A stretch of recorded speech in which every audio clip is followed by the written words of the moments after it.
Alright, so we are live. So we're at a place called Brookside Park in Ashland, Ohio. And we're going to do a quick herb workshop where I'm going to teach you guys how to identify herbs. You can find them here pretty much anywhere. You can find them around your house. I'm at a park just to show people that you can find this stuff out in public. However, you have to be careful if you're going to take herbs out of a public property. Most municipalities will not allow that. State parks don't allow it. Federal parks absolutely will not allow you to take anything off of their property. So you got to be very careful. Read the local ordinances on what you're going to harvest. The reason why I'm doing this is just to show you. Hey, Sarah. The reason why I'm doing this is just to show everybody, how to do how to do just basic identification, and that it's really very simple. Yeah, I'm going to be switching the camera around here shortly. You're probably not going to see a lot of me. It'll depend on how it goes. If I had a cameraman with me, it'd be different. I was going to be doing this at my house today, but unfortunately had some other things come up and I was unable to use the house, and this thing's being difficult.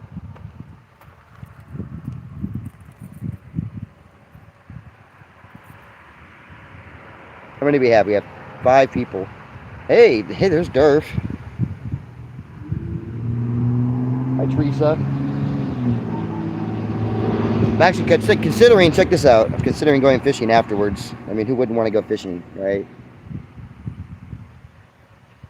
We're at a place called Brookside Park. We're going to start at 5 minutes like we normally do with our lives. This will be the last live that I'm going to do on YouTube for a while. I'm going to go ahead and go over to my other TikTok, which would be Tracy the Herb Guy. If somebody could please put that down there in the comments so people going in can see. I don't know if they can come back and see it later, but I think we can watch these in a little bit. Don't forget to give this a like, you guys. Get lots of likes. The more likes and shares we get, we can kind of battle the algorithm this way if we do our part. Our part is, that's creators' currency, is shares. For those of you who are like on our Patreons or whatever, you guys are given real currency, but then you have other currency. You can just do a share, and that's pretty much the same thing. I mean, because that helps us creators, because it'll put us in front of other people who may end up paying us. So any type of shares and stuff like that is super appreciated.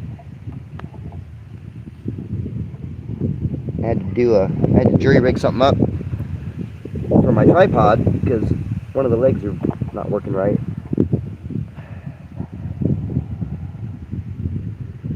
Because that one's up to 8,000 or 3,000 followers, but it's nowhere near my 200,000 mark, right? Which is what my other one is, but they won't monetize my other one. And I know this isn't all about money, right? I wouldn't be doing this all the time if it was about money, because I don't really make any money off of this other than from Patreon. And if you look at my time invested versus the money made, I come out to about 70 cents an hour, give or take, doing the videos, which is fine. I mean, I'm super thrilled to get that, but I think the platforms should be a little bit less picky. Maybe I won't go fishing. There's not really a lot of water here, but there are a ton of herbs. Where are we at? Are we at the 5 minute mark yet?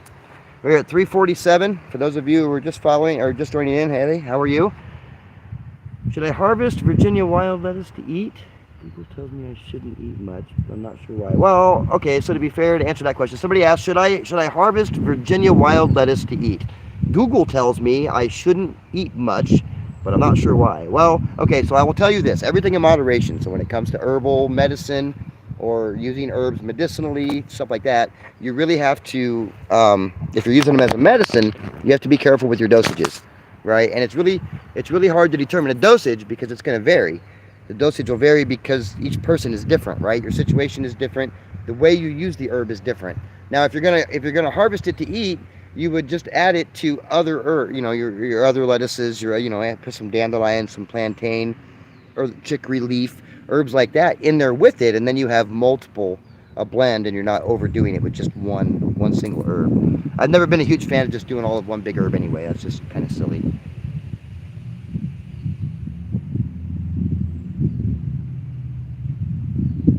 All right, we are at the 5 minute mark, so let's get started. So, when you're out and about, there's herbs everywhere you go, right? And you're going to get people, and I'm not arguing semantics with anybody. So, if you, I mean, feel free to throw that out there in the comments. I'm not going to argue semantics, but when it comes to herbal medicine, pretty much the only thing that has no medicinal value is your grass. And you know, you get some people that'll want to argue some basic semantics about animals. I'm not talking about animals. I'm talking about people for this particular instance and for this type of situation.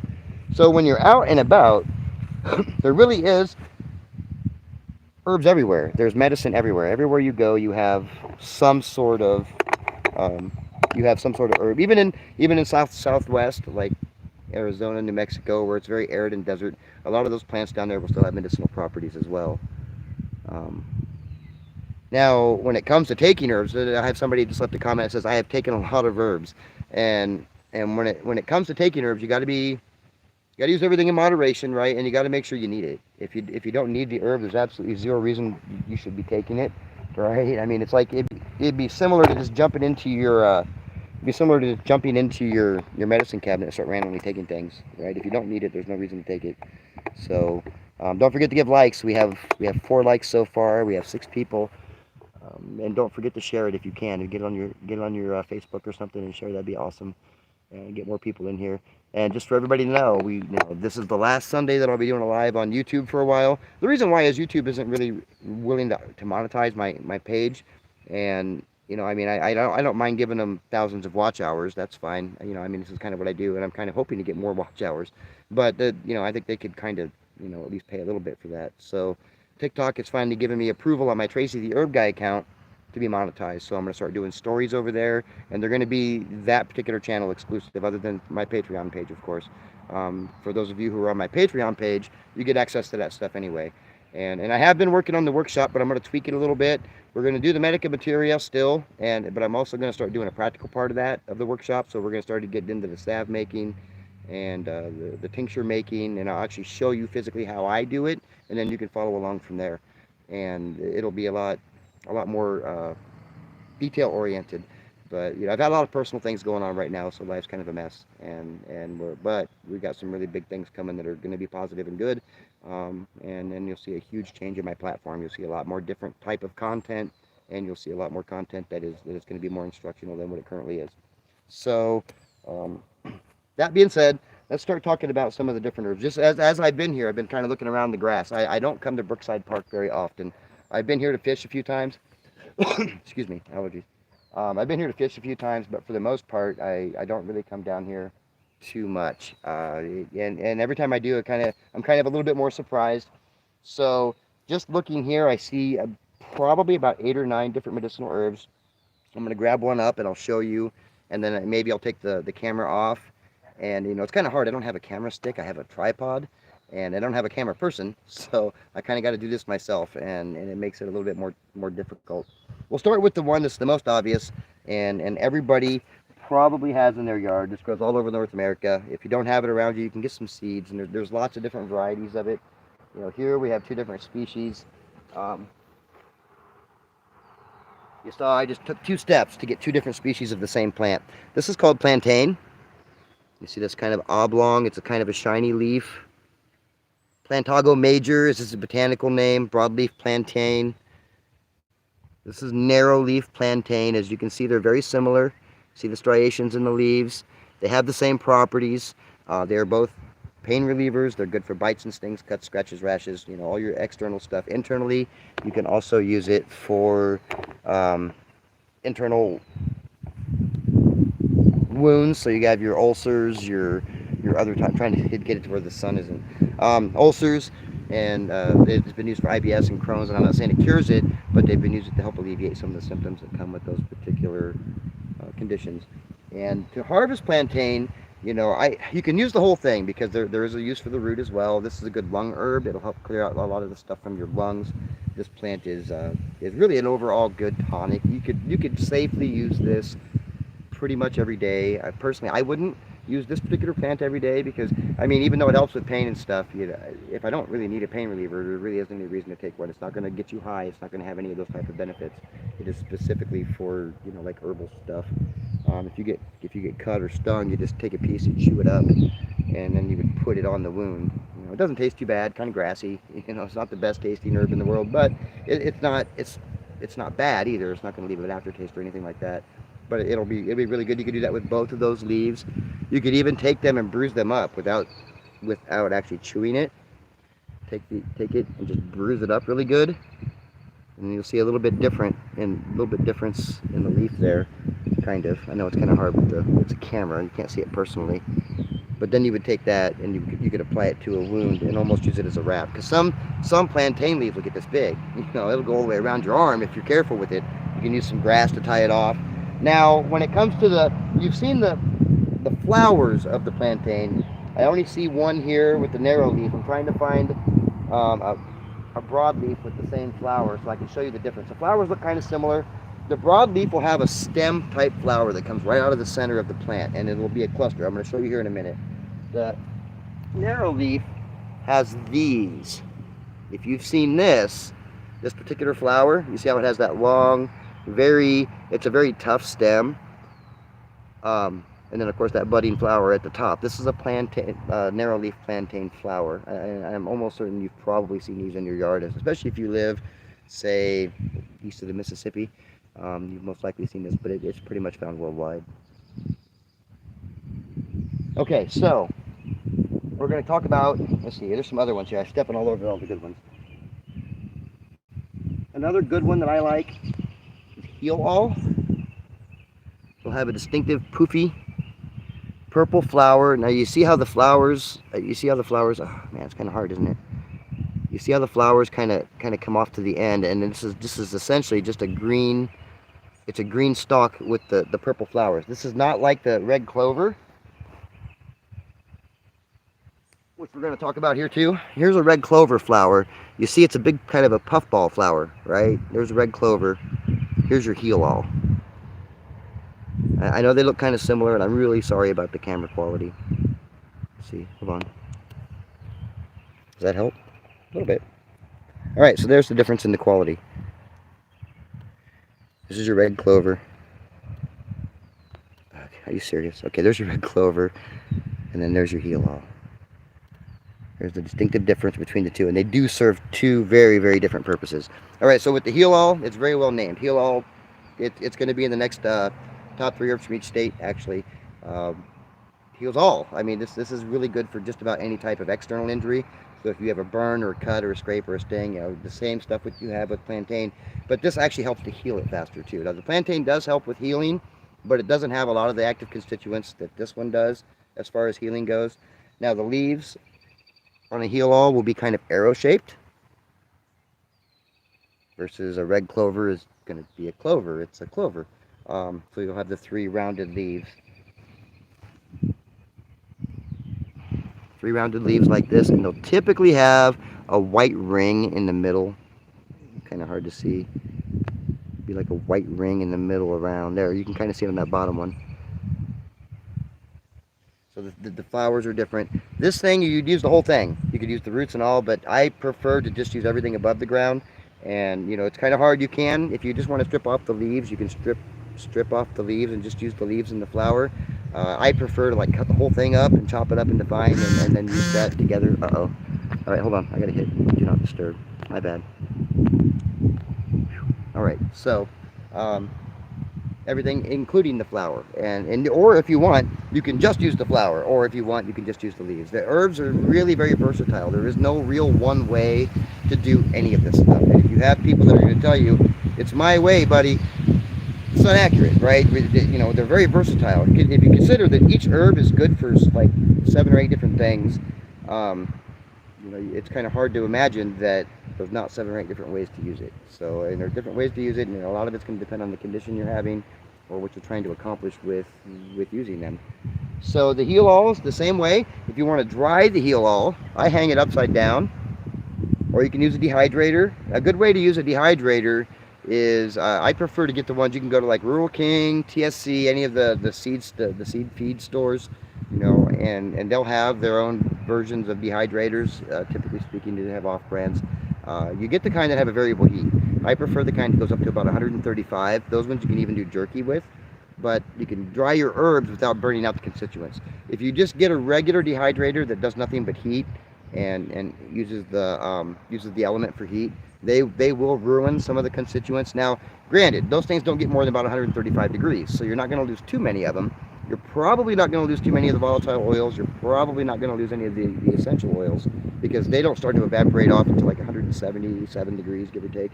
But but they will. I mean, like most alcohol, essentially your essential oils will go away. So when you store these, try not to store them in a powder. Don't powderize your herbs and make them into a powder and then store them. And you can buy them in powder. It's not the same. You've already released almost all the compounds once you've made it into a powder. So the best bet would be, once you get an herb, you have it as whole as possible, and you're trying to make it down into a powder. Then you would just continually grind it down. You know, put it in a blender. You can get a coffee filter or a coffee grinder. It really works well. And then you'd run it through a filter. You know, so let's say you're making your own capsules or you're trying to make your own powders for whatever reason. You want to make a poultice or something. That would be the best way to go about doing that. Excuse me. So with your heal all, you let it dry as whole as possible, and then when you're ready to use it, most of those constituents will stay in there. Now, be advised, the bigger the heal all is, the stringier that stem is going to be. So when it's really, really dry and you get it in a blender or you get it in a coffee grinder, it will chop up pretty easily. They're not too bad, but some of those other ones, you know, burdock or sassafras, if you get some of the bigger roots, those things they literally are wood, or they're very woody, and they're almost impossible to grind. They could be a bit of a nightmare. That's where you want to get like a Vitamix, or you know, you get your mortar and pestle, but that's a lot of work too. So you know, a lot of it is going to be just personal, what you personally want. Same with the red clover. Now, yeah, so the heal all is good for the heal all is also good internally too. They've recently done some research, and they found that the heal all is showing some real promise in the fight against colitis, ulcerative colitis, where you have actual lesions in your intestines that cause issues, because then, you know, the bad bacteria gets in, start getting infections, and causes all sorts of problems. This has been shown in some clinical studies that it's been pretty helpful for helping to alleviate a lot of that. So, because it'll help feed your good gut flora. It's going to have a lot of good prebiotics in there, but because it's super nutritious, it has a lot of vitamins in it. But it's also really healing. It has a lot of healing compounds. So, say if you wanted to make a good salve, a healing salve, keep track. Right now, go grab a notepad. Go grab a notepad and a pen, because we're going to keep notes real quick. And we're going to kind of work through some of these herbs that we go through as we find them. And if you have them, you can add them to, we'll do like a healing salve on the go. So these two herbs, if you take the plantain and you take the heal all, there's the first two ingredients for a really good healing salve. And that means you have to stick around all the way to the end to find out what they are, because I'm probably not going to write them all down, at least not right now. And if I do, I'll do it later, and then I'll put it in the description. So if you're watching later and you didn't get to catch this live, then but if you're watching the live, you have to stick around to the end to hear all of the ones we want to put in there. The reason why.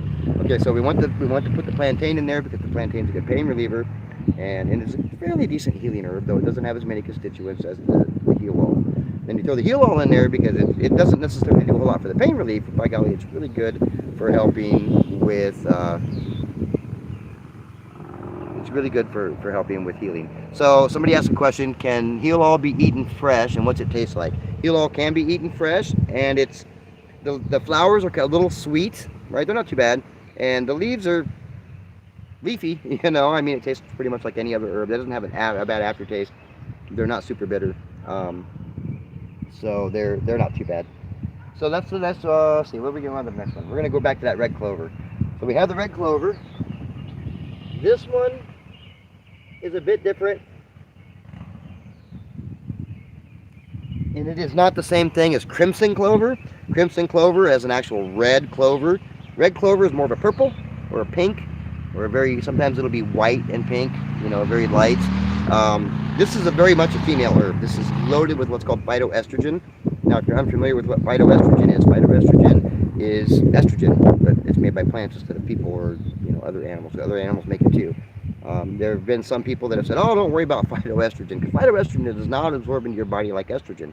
But if you actually go and read the actual medical studies, you'll find that phytoestrogen, like what you get from any of the soy products, is absorbed in your body exactly like estrogen. Your body, it treats it no different than it would estrogen. So if you are trying to boost your testosterone uptake and not have so much estrogen in your body, this is definitely not the plant for you. There's several plants that are out there. Alfalfa is another plant that's loaded with phytoestrogen. Damiana leaf is another plant that's loaded with phytoestrogen. False unicorn root. These herbs, you really want to stay away from them unless you absolutely have some sort of medical something that you need it for. Um, it you really want to try to keep it, yeah, keep it down. And even if you are right, even if you're not worried about your estrogen intake, you still want to use it in moderation. There's no reason to get too much estrogen in your body. Now, one of the cool things, red clover is a decent healing herb. It's good for your skin. You know, the flowers and stuff have a lot of vitamin E, vitamin C, which is also good for your skin. But we're not going to put this in our healing salve. They have found that if you ferment red clover flower, and I did a video on this. If I remember, I'll go back through and I'll put it on a card, so that way it should show up right up here somewhere. You just be able to click on that and go watch that video. I actually did a video of the processing of red clover. We're going to fermenting. I just noticed across the neighbor across the road has a ton of red clover still, and I don't think he's going to harvest it or anything. So I'm going to ask him if maybe he would give me enough to put into a quart jar. If anybody's interested in this, give me a quart. Let me get a quart jar full, because I have one of those fermenting jars from Walmart, that fermentation. So we can grab some red clover flowers, and I can redo that video, but we'll revisit it. It's 2 years later now, so things have gotten a little bit different. I have a little bit better equipment. I'm not going to try to do it in a plastic jar. We're going to do it in an actual fermentation jar, and we can ferment some red clover live. Well, maybe not do it live, but do it in a video, and then you guys can see how to actually do that yourself. Does that sound like something anybody would want to do? I see Wendy's like, yes. Hey, I'm getting ready to do that book review, Wendy, by the way. I have been through it. I really like it. It's a really good herb book. So it makes me actually want to go get more of his books to kind of help complete out that series, because I hear he has more like Southeast herbs too. So that'd be kind of cool to maybe get a whole collection. And I don't have, there's not really a lot of herb books that I have found that I put a lot of faith in. I have found some herb books from way back, you know, like in the 50s and 60s, where they were just giving misinformation. I was like, whoa. There was one guy that even they got him for fraud or something. Yeah, so yeah, that you gotta be careful where you get your herb information. But that gentleman, that book is a really good book. So yeah, there is a book review coming up here shortly. The reason why I'm looking around is I'm looking for more herbs. There's one that I have shown you before, and I just did a redo video on this. This plant is called wood sorrel, or sorrel in general, and it's going to be very hard. I think I'm going to have a hard time. Hold on, let me switch this back around. Sorry, guys. You see that leaf right there? You see the shape of the leaf? It's a heart-shaped leaf, right? This is not a clover. If you look at, I'm going to blow your mind now. If you look at most four-leaf clovers, if you you do a search four-leaf clover, most of them are actually sorrel because they're heart-shaped. Clover is always 100% of the time round or oblong, like this. Here's the red clover. You see how that is? It's round or oblong. Here's your wood sorrel, which is heart-shaped. That is how you tell the difference between the two. This is also called sweetgrass. This is a great healing herb. It's good for your digestion. It's for the most part, this is actually a pretty good herb to have around. You can eat some of it. This at one point was helping people get through scurvy. Back in sailors, the sailors would use this for scurvy. Scurvy was killing like 2 million people over the course of all the traveling across the ocean. Over 2 million people died from scurvy, and they found that plants like this was really good at alleviating that because they're so high in vitamin C. And like any other herb, just a dabble you don't need a whole lot. But you know, and it's a lot easier to keep it fresh than it is fruits. Somebody asked, is this leaf tasty? Are these tasty? Yes, they're kind of tart. They're sweet but sour, and you know, for the most part, they're not bad. You don't want to eat a whole lot of them, but for the most part, yeah, they're not bad. You can even add some of it to a salad to add a little bit of zest. So, one of the other flowers we have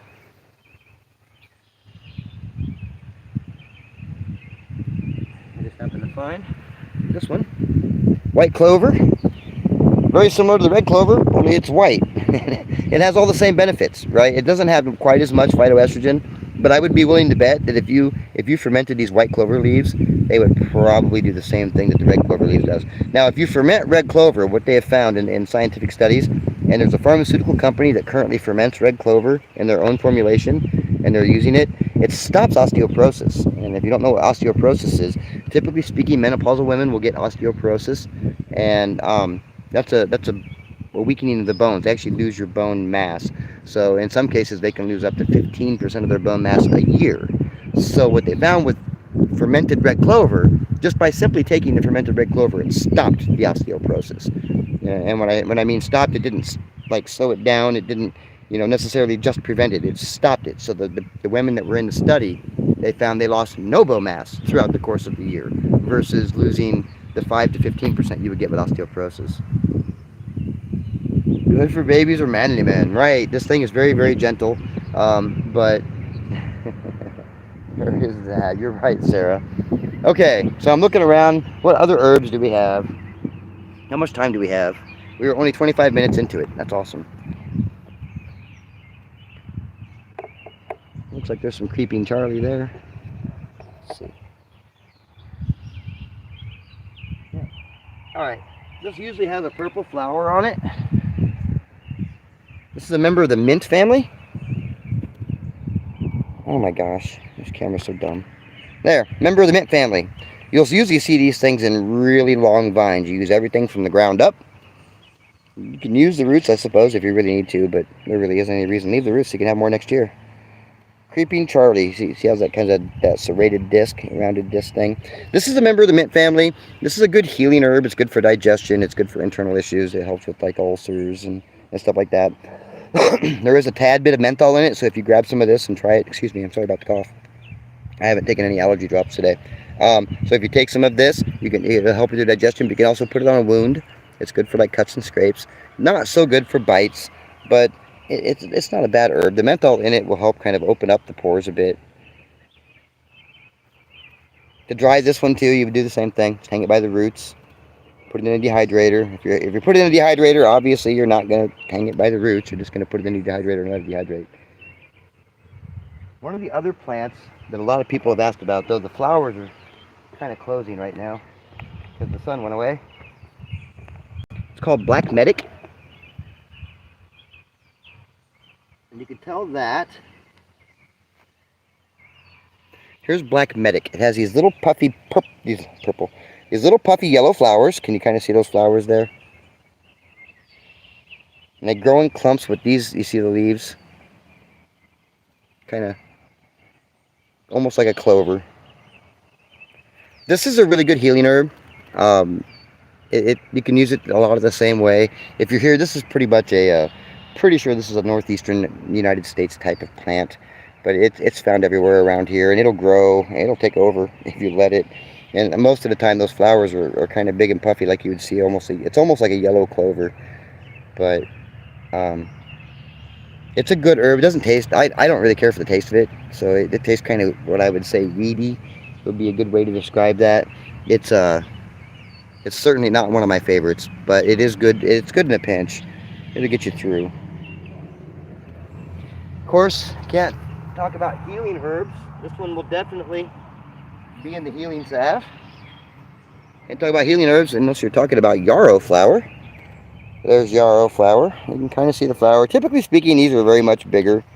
You'll see clusters of them. I'm in a park that they mow regularly, so I'd have to go searching to see if I could find big yarrow, and I just don't want to. Now, you can identify the yarrow. It's got a leaf that's very similar. This looks very close to wild carrot.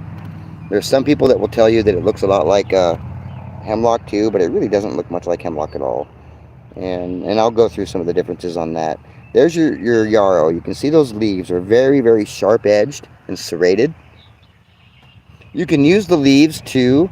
You don't necessarily have to just use the flower, but the flower is known to stop bleeding. Like it'll stop bleeding right now. You can put the flower on a wound, but it will burn like fire. So it'll be very close to the same thing that you would get if you put alcohol on a wound. This is going to be in our healing salve. So we have plantain, we have heal all, and we have yarrow flower. Now, if you don't have any of the 1-3, the 2 will still help, right? We're going to put enough of them in there. You can pick and choose. If we throw too many in there, if we have like 7 or 8, if we come up with 7 or 8, then just use like 4 or 5. You don't have to have tons. I'm not a big fan of using large amounts of herbs to to do a blend like that, because the more herbs you have, the more you're kind of diluting down the properties that you have. So instead of having 15 herbs in my blend, I'd rather have 5, and because I know exactly what those 5 can do, and if I spread out what I'm trying to accomplish, those 5 herbs would be more than enough to accomplish whatever I want to do, like a first aid basic healing salve, easy to do. Trying to find some other good herbs. I didn't see too many when I was coming up. You have dandelion. Dandelion's always a good herb to have. Everybody knows what a dandelion looks like. The white sap in a dandelion is lacticarium, just like you would find in wild lettuce. It has pain relieving properties. We're going to go ahead and we're going to throw some dandelion into our first aid blend, our first aid salve blend. And you can eat it too. It's loaded with vitamins. All those vitamins will translate into your skin, by the way. I used the leaves the other day to stop bleeding. It worked great. Somebody used the leaves of yarrow to stop bleeding. Yeah, it's a really good herb for that. This looks like a walnut tree.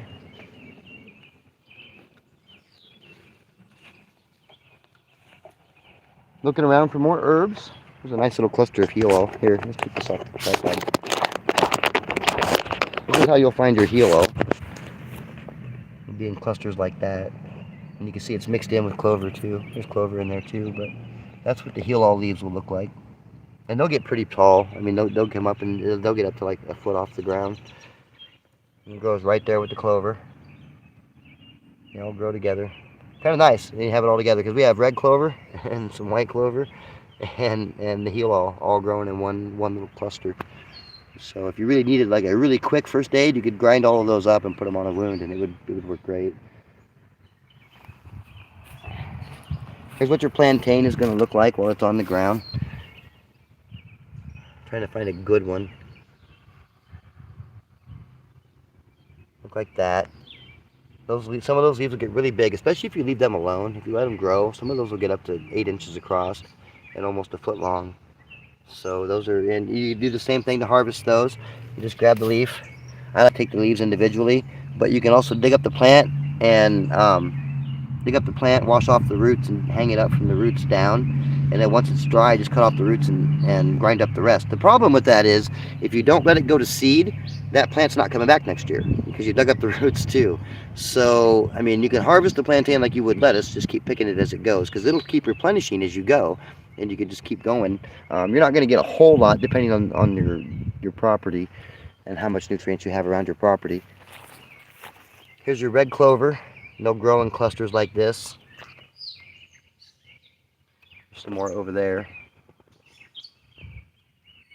With those, you can just grab the whole thing. I prefer not to use the root unless I'm using the root of a specific plant, dandelion root, for instance. But typically I will allow it go to seed before I start harvesting the roots, and it makes it a tiny little bit more bitter. But all the medicinal properties are there, and if I'm using it medicinally, I don't care how bitter it is, right? It doesn't matter how it tastes if it's medicinal. Most of the time when you do herbal medicine, it tastes like crap anyway. So, to be fair, I don't really sugarcoat it for anybody, no pun intended. But I point out that when you're using herbal medicine, most of it doesn't really taste very good. And my thought on that is it's good. If it tastes bad, you don't want to be sick then. The water is so low, I don't know that I want to go fishing. Trying to see more herbs around here. We're kind of limited here in Ashland, Ohio. Lots of heal-all, lots of wood sorrel. Lots of the black medic. And they're all growing together. Sorry, I'm not trying to be disruptive. I just didn't have an opportunity to come out here first. Some nice big clover leaves.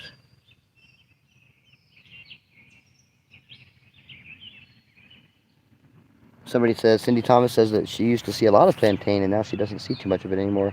Well, part of the problem with that is a lot of the overspray with the glyphosate, glyphosate and everything anymore. So you get a lot of the overspray, and it'll eat you, and they find it everywhere. It's in the soil, it's in the air. They put 181 million pounds of that stuff on our crops every year. That's just the crops. And 181 million pounds of it every year. Oh, the fish are in there. I probably will go fishing now.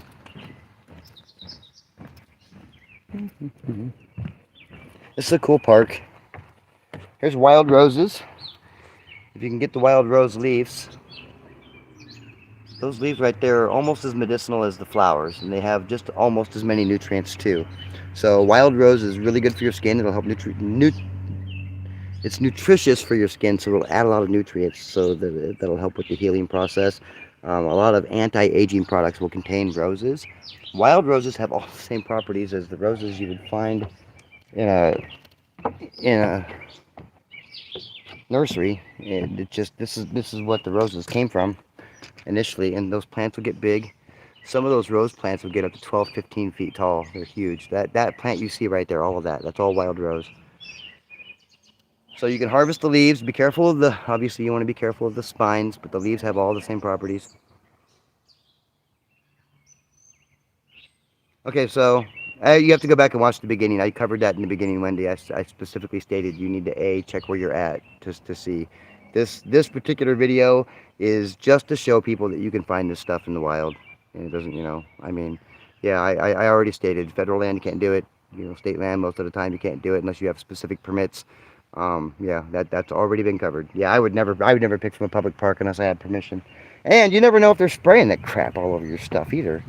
So if they're spraying garbage, you don't want to put that in your food. If you're going to be using it as food, you don't want to put it in your medicine if you're going to be using it as medicine. Boy, the park is so empty for a Sunday. I wonder what everybody's doing. Oh, they're watching me on YouTube. Yeah. Ah, here's another good one. I was going to cover this one pretty soon anyway. It's going to be in one of the top 3 herbs. Raspberry leaf.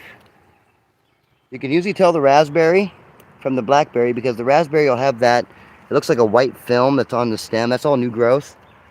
You typically don't get berries on new growth. It's second year. Oftentimes you get berries on. But raspberry leaf is another good female herb. By female herb, I mean it works specifically to help tighten the uterus.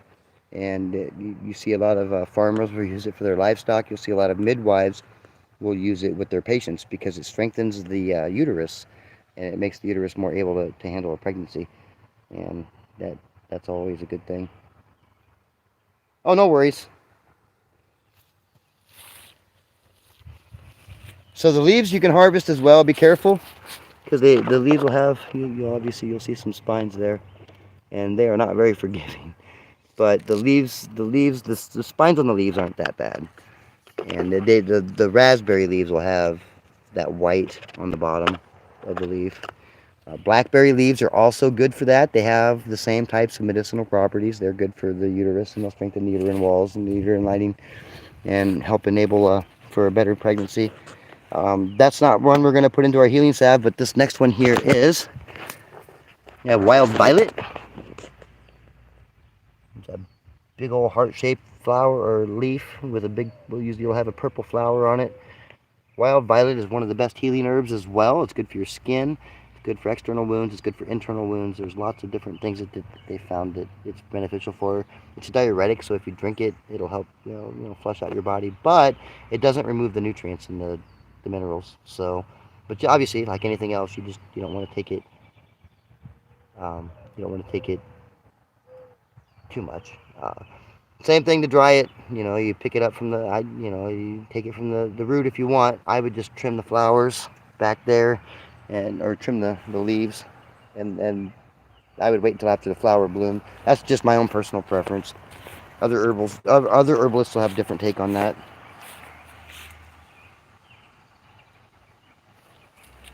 Looks like a wild cherry tree, or even a cherry tree in general. You can tell by the bark and the leaves, of course. The leaves will be kind of shiny, oblong like this, and the fruit kind of a dead giveaway too. The cherry is really good for your lungs. Oftentimes you will find wild cherry bark in natural holistic cough syrups for children. It's very gentle. You can use it for children and infants, but like Sarah pointed out, it is strong enough for a manly man. It will get in there and get that stuff out of your lungs. Now, there's a couple different ways to process this, and I am definitely going to be going through one way to process this plant, the bark itself. Some people tell you can only have the inner bark of it, and that's kind of true, but there's a method to this that makes this whole process a lot easier, and it involves a brush. It involves a metal brush, and you'll still get the red part, and you'll get those properties. It's got kind of a musky flavor or aroma when you grind it up, and it is kind of a sweet flavor. If you make a tea out of it, it's already a naturally sweet tea. You can even chew the bark if you really wanted to. The wild cherry bark is really good for all sorts of good stuff. Things like that, lung stuff, pneumonia, bronchitis, the flu, colds, because it has antimicrobial properties as well. Oh boy. Oh! That sure looks like burdock. That was our last one. That's burdock. That's very tiny burdock. Can you guys see that? It's too bad it's so small. I gotta keep trimming it down. Get the root out of the burdock. The burdock root is very healing. Muscadine grapes. The wild grape. Those are super edible and nutritious, but they're also good for, we'll throw this one in the healing salve too. If you have wild grape, throw some of that in the healing salve. Because of all the nutrients in it, it's really good for your skin. Could you show us how to make a cough syrup with the cherry? Very soon I'll be able to show you how to make a lot more of that stuff, a lot more in depth and in detail. So very, very soon, have some things coming up that's very promising. There's burdock. That's a really big burdock. Well, I mean, not really very big, but comparatively to the other ones. Burdock. Huge. Burdock leaf is really good for you. There's some black raspberries. Well, I'm not going to eat them from the city park. Black raspberries are nutritious, but the leaves are better. The burdock itself, you can use the leaf. You can use the leaf as part of a wrap. You can use it in healing salve. You can eat it like you would a lettuce or salad, but it's the root is where all the benefits are for burdock. Burdock root is loaded with a compound called inulin, which your body absorbs like insulin. It'll absorb it the same way that your body absorbs insulin, and it'll help make your body more insulin sensitive. Makes it easier for you to absorb your insulin in your body. So some people have been able to supplement that with their carrots. So instead of eating carrots, they'll eat burdock root because you cook them the exact same way you would carrots. If you're going to harvest burdock root, you want to keep it within the 3-year range. If it's older than 3 years, it will be as hard as wood. And though it will still have the medicinal properties, you can make a tincture out of it. I would never try to recommend eating it unless you were part beaver, because it is be very woody. Hey Angie, good to see you. We're most of the way through this one today. I forgot all the herbs that I decided to put into the salve. So those of you who remember, you can put it in the comments. Let's see. We had Heal All, we had plantain, we had yarrow, we had wild rose, burdock root, and wild grape. I think were all the ones that we decided to put into our healing salve. That's a healing salve blend that can also be made into a tea. You can make it into a healing tea, you can make it into a healing wash, you can turn it into a tincture, you can make that into any of those things or all of those things. It's all really up to you. And it's very easy to do. I mean, I've done, if you go over to my Patreon page, the Herb Guy, where I have free over there's some recipes. I have some free, there's a free how to make an alcohol tincture, and there's a couple of free recipes. I don't remember which lotions there are. I think dandelion lotion recipe is free over there. There's a bunch of free stuff, but the subscription's only $1 a month. So for those patrons that are already actively patrons, I really appreciate you guys, because you guys are really keeping the ball rolling and making it worth doing these videos. I've just been monetized on my small channel, Tracy the Herb Guy, on TikTok, so I'll start doing stories over there. What we really need, what us as creators need, is if you guys go over there and watch those stories. Watch them. You can't repost them, but at least watch the whole thing. And if you're not going to watch it, just set your phone down if it bothers you and let it run all the way through. Because if you stop it through the middle, if you only watch a few seconds of it, it actually knocks us down the algorithm. So that's kind of what we're trying to avoid. Yes, and I will show you guys how to make a cough syrup out of wild cherry bark. We'll use wild cherry bark. There'll probably be some slippery elm. We'll harvest some of that too. What else would we put in something like that? wild cherry bark. We'd want slippery elm because slippery elm's a good decongestant. You could throw some mullein in there because that's a super good lung herb. And I think those three alone would almost be enough. You could make a cough syrup out of that. Coughs, and by cough syrup, what that would do is it would actually pull the crap out of your lungs. And unless it's a dry cough. If it's a dry cough, then you would have to approach that differently. If it's a dry cough, it's typically due to issues in the back of your throat and in your sinuses, which is not the same thing as congestion, and you'd have to approach that differently. Cough syrup is not going to work for you if you have if it's more sinus related, because they're not really the same.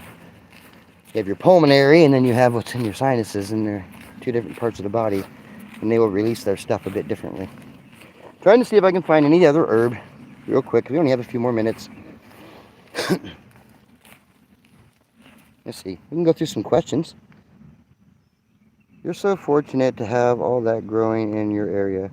Here we have, well, I'm going to work on that. Wendy lives in Arizona, New Mexico. Arizona. I think you said you lived in Arizona, isn't it?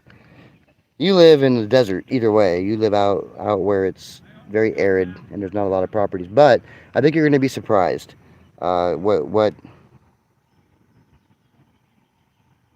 think you're going to be surprised at the herbs that I've decided to pick. There's one in particular that most people would never ever suspect has any type of medicinal properties. Let's see. Switch the camera back around. Now you're stuck with me. Sorry.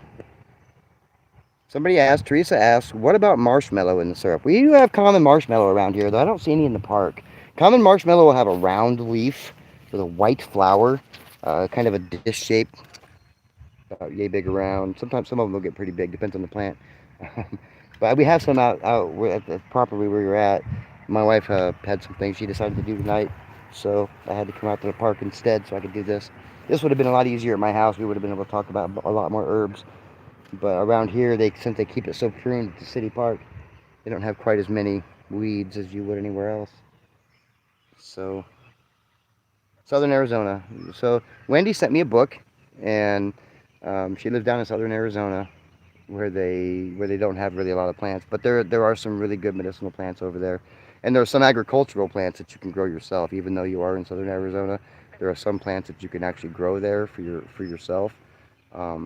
And I'm not sure how much property or anything you have, but if you have some property available, we'll go over some plants that you can get the seeds for and grow yourself. Trying to see. I was hoping maybe we had some poke out here, but we don't even have any poke.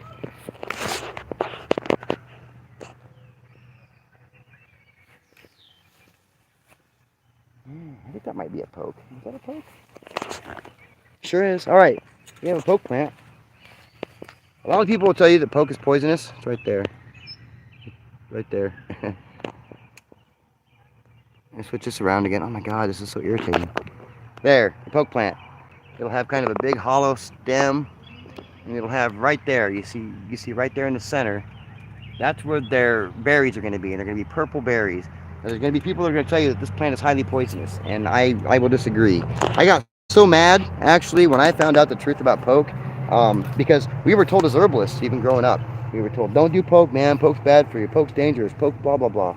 And then you go talk to some of the people that have lived around it all their lives, and you get young shoots of poke before the flowers start or everything. They're eating the leaves because they're really nutritious.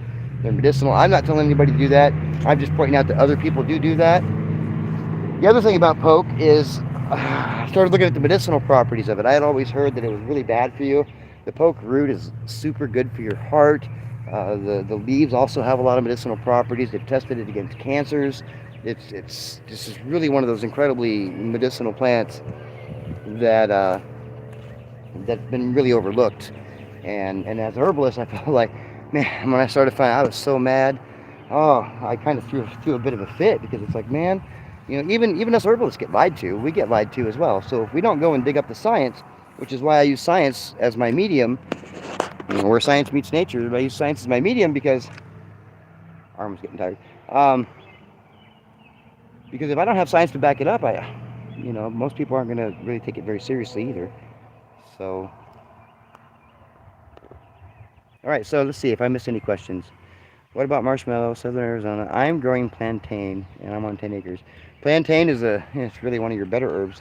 Not only is it super nutritious, it's got all those other healing properties. We might not make a full hour.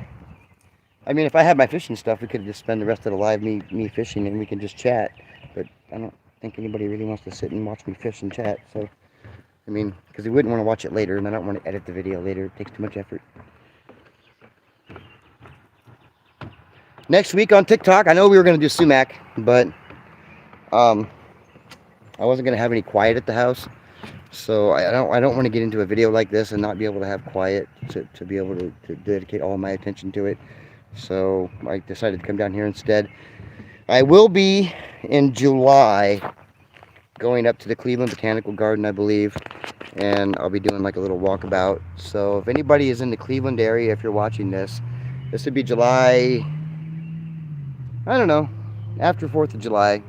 After the 4th, I'll go up and we'll do a walkabout at the Cleveland Botanical Garden in Cleveland, Ohio. So if anybody's any close to Cleveland, if you're going to be in that area, I'll find the calendar date, get an accurate date. I'll do a couple of videos on it, throw it over on Instagram, TikTok, all that.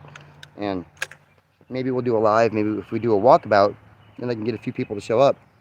We could turn it into like a, more than just a half an hour thing. So if anybody would be interested in that, and Sarah, don't drive all the way from New York to Cleveland, though. I still need to come to New York, but I had some unexpected things come up, so personal stuff. So I'm trying to work through that right now, and once I get all that cleared up. So I'm really glad you patrons have been so patient with me. A lot of the stuff that I have going on is interfering directly with what I'm trying to do on my Patreon page. So it makes it very difficult to accomplish anything, right? To get very far ahead when I get a lot of distractions and disruptions. So hopefully very soon that will change, and we will be better able to give you guys what you need, what you're looking for, and in a platform and in a way that makes it a lot more consumable. So that's how that's going to look, but it's not going to be for another few weeks. So can't really be more concrete than that. I'm not trying to be deliberately vague. Just have to be kind of careful right now. But if anybody else has any questions, if you guys want to talk about herbs, you can meet me over at Tracy the Herb Guy. If you'd like to follow on my Patreon page, it's Patreon the Herb Guy. I'm going to try to switch everything over to Where Science Meets Nature, because that's what it is here on YouTube. But when I first started doing this stuff, it was kind of like a whim, right? Everybody was calling me the Herb Guy. This wasn't set up as a business. It was just an informational thing. But it's kind of transformed itself into a bit of a business. So I've got to keep it more consistent. So I'm going to probably switch everything over to Where Science Meets Nature, all my platforms. So that way it's all consistent. And though I'll probably use the moniker the Herb Guy, and it'll be on some of my shirts and stuff. If you've noticed recently, I don't really use it a lot when I'm, I don't do hi, I'm the Herb Guy anymore or anything like that. Everybody knows who I am when they're watching, and if you don't, you'll figure it out pretty quick. But we're gonna just keep trying to go, and keep trying to evolve a bit, and see what we can do to make this a better platform. But any suggestions are also welcome. Thank you, Cindy. Cindy said I'm doing great. That was nice to hear. And just so you know, my lips are wrinkled. They're not chapped. They're not chapped, they're just very wrinkly because I'm old. I'm a very old man. I don't know how old you think I am, but I'm probably older than you think I am. That's where we're at today. That's that quick salve. I will go through and watch this again, or maybe Sarah, if you've been paying attention, can you send me a text on the herbs that I use? One of the things about being on my Patreon page is I have a phone number specifically for paid subscribers. So I've just gotten access to have subscriptions on Instagram, which are 99 cents a month, and I haven't put anything over on subscriptions yet, but I'm getting ready to. I'm going to start doing one of the first things I'm going to do on my Instagram subscriptions is going to be an anti-aging eye serum, and it's only going to be on Instagram. It's not even going to be on Patreon. I understand that Patreon is a subscriber based as well, but this is going to be specifically for Instagram, and those are going to be for my Instagram followers. Those people tend to be more conscientious about beauty related stuff, so if I can start doing more beauty products over on the Instagram and personalize it for more beauty oriented stuff, I'll probably get a bigger following. I would prefer healthy, but if it takes that to do beauty, I'll do beauty. I'm trying to figure out the niche that I have. I have a lot of information, and I don't do just herbs. I do energy healing, and there's more to it than just simply herbs. And I try to cover all of it, but then you start losing people. It's really hard to keep an audience sometimes. Um, so that's where I'm at. If you want to follow me over on Patreon, it's $1 to $3 a month. Now the thing about the Patreon, on the $3 a month, I'm writing an herb book. My top 3 herbs from each state is actually getting translated into a book. Though it's not going to be a top 3 herbs from each state book. It's just going to be like a big book of herbs, 150 herbs in fact. It's going to talk about how to use them. There's going to be some recipes in there. And I'm also working on a recipe book because I've got 30 years worth of recipes that are just kind of laying around and being used. So all of those books, or all of those recipes, how-tos, exactly how to make it, what they're all good for, why I made that particular recipe, that's also going to be in a separate book. And some of the recipes that are in the recipe book will be in your book. I mean, I only have so much time, but not all of them. There'll be some exclusive for just your book too. So for those of you who are looking forward to your book, I am working on it. And as I write it, I don't always put it over on the Patreon because I still have some editing to do. And but it'll be available in Word format, and you can actually download each page as it goes and keep it in a Word format. And if you wanted to print it up later, you'd have your own printable book, or if you wanted to just watch it as you go, you can do that. And then when the actual herb book comes out, for those of you who are looking for the free consultation, well, not free consultation, but the earned consultation, I'm still working on that. I'm in a real time crunch right now. Most of my time as of late has been spent not just doing videos, but taking care of some other stuff. So once that gets cleared up, I'll have more time to do on my videos. And once I can actually start making some income on this, we'll see what happens from there. Because I can only imagine what I could accomplish if I had 9 hours a day to do this versus 9 hours a day at a factory and then a couple hours a day to just do this. This is just a couple hours a day, right? Imagine if I had 4 times that much time, I could probably put up some real good content. But at $130 a month, that's not going to pay the bills. So that would barely make my 2 phone payments. So once these platforms start paying out, then it'll be a bit different story. I have some merch that's coming up through a company called Spring. So for those of you who've been looking for t-shirts and cups and hats and stuff like that, I'm working on that. It does take a bit of work.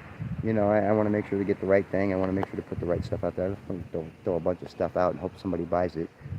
I do want to do like maybe some of the dandelion videos or dandelion pictures on the t-shirts and stuff. And also I got some pretty cool things that can be put on that as well. Once I get that done, I'm probably going to work on that tonight a little bit before I go to bed. And once I get that done, I will make sure to post that on social media, post it here. So anybody that's actually looking to buy that kind of stuff, that would really help me out too. Anybody that's looking to buy that stuff, you could pop on over there and it'd be pretty easy to find. So that's what I have for the night. Next week, I'm going to try to get the sumac in. I know that was part of the deal, but we will not be here. Next week, we are going to be on TikTok, Tracy the Herb Guy, not on my big channel. It's my backup channel, which is going to become my primary TikTok channel here very shortly. So all the people that are over there, hopefully I can translate them over, and they can all start watching over there. But my backup channel, my big channel has had so many dings on it that they made it so I can't go live, I can't be monetized, I can't do anything, I can't make any money at all off that channel. But they just made it so I can monetize my little channel, which only has 3,000 people. But that's more than enough to go live with, which is where we'll be next week. And if something else comes up and I find something more interesting to do, don't be surprised if I just throw something out there next week on the TikTok. I prefer doing it on TikTok. I get more people anyway. We'll get 8 to 12 people here a night, whereas I'll get several hundred people or even 1,000 over on TikTok, which is, certainly makes it's easier to spread the word to people. So I'll be looking forward to seeing all of you guys over there next week. And if you have any questions, you can either get a hold of me through Tracy the Herb Guy on TikTok, The Elder Herb on Instagram, and The Herb Guy on Patreon. So you need to get a hold of me, feel free to go over there. My email address is wheresciencemeetsnature@gmail.com, and I will try to get back to you as soon as I possibly can. I'm really busy right now. I got a lot of stuff going on, but I will try to get back as soon as I can. But I appreciate everybody who watched tonight. Have a great night.